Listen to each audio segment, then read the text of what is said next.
Hi, I'm Chance. I'm losing my voice, and speaking on behalf of myself, Eric, and Randall, let's watch a video you've already seen. The sharing of biased and False news has become all too common on social media. More alarming, some media outlets publish things are true without checking facts first. Unfortunately, some members of the media use their platforms to push their own personal bias and agenda to control exactly what people think, and this is extremely dangerous to our democracy. That clip from Deadspin shows off a corporate strategy of the Sinclair Broadcasting Group, must runs. Sinclair Corporate writes a script, sends it to their 193 news stations, and says, well, you must run this.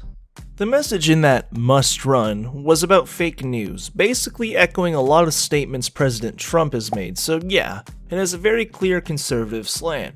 This isn't hidden information. Prior to this video, they had made must-runs on terrorism, the deep state, and very recently they made a must-run defending tear-gassing migrants and calling out the left and Democrat Congresswoman Maxine Walters for wanting, quote, an invasion of this country.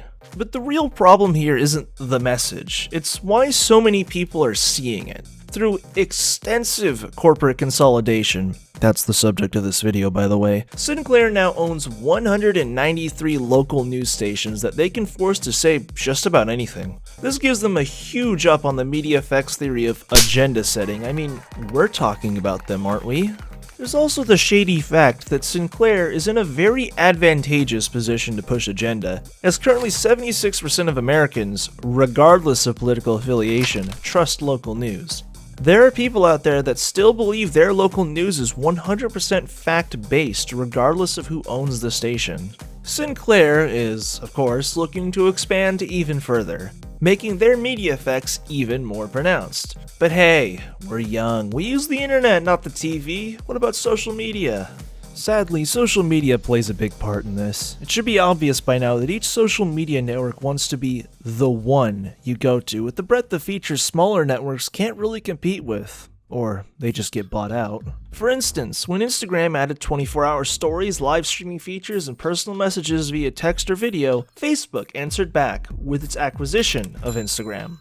Vine was bought by Twitter right after it began. Google already had Google Video in 2005, but saw YouTube was more popular, so they bought it. Literally just search Facebook acquisitions, Google acquisitions, or Twitter acquisitions. You'll find lists of dozens of companies that the three have purchased. Do I even need to mention Amazon? How are they able to do all of this with no legal backlash, to grow and grow, acquiring more and more all the time? The answer is the Telecommunication Act of 1996. This act highly deregulated media in general, and is what has allowed such intensive corporate consolidation in all sectors of media. This is especially true for social media, since it basically did not exist in 1996, it was not considered in the act. The business of social media runs on laws that do not recognize its existence. When only a few corporations hold all the chips, it becomes very easy for them to control debate and information. For instance, this video is on YouTube. If Google hated it enough, they could remove it and we would have no way to stop them.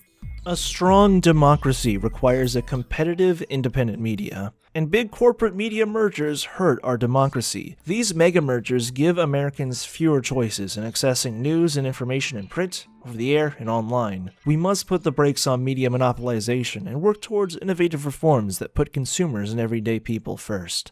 Or, you know, not. All that's at risk is our entire governmental system. Anyways, we're at like the limit of 4 minutes now. We're out. Peace.